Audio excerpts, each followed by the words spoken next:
حضور نبی کریم صلی اللہ علیہ وسلم کا ارشاد گرامی ہے، جو آدمی گھر میں داخل ہوتے وقت 3 باتوں کا اہتمام کرے گا، رزق اس کے دروازے توڑ کر آئے گا۔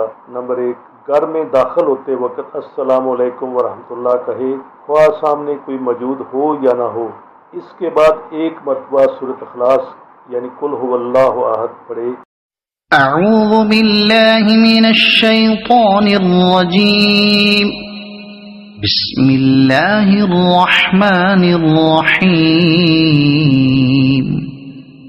قل هو اللہ احد اللہ الصمد لم یلد ولم یولد ولم یکن له کفوا احد، صدق اللہ العظیم۔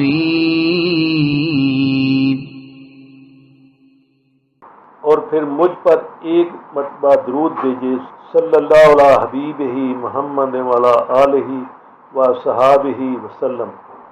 اللہ تعالیٰ ہمیں نبی کریم صلی اللہ علیہ وسلم کی احادیث پر عمل کرنے کی توفیق عطا فرمائے، آمین یا رب العالمین۔ ناظرین، ایک چھوٹی سی گزارش کہ ویڈیو کو لائک اور آگے شیئر نیکی کی نیت سے لازمی کیا کریں کہ نبی پاک صلی اللہ علیہ وآلہ وسلم کا فرمان ہے کہ میری حدیث سن کر آگے پھیلائیں، اور آپ صلی اللہ علیہ وآلہ وسلم نے دعا بھی فرمائی، اللہ اس شخص کو آباد فرمائے جس نے میری حدیث سن کر آگے پھیلائی، اور چینل کو سبسکرائب بھی لازمی کر لیا کریں۔ جزاک اللہ خیر۔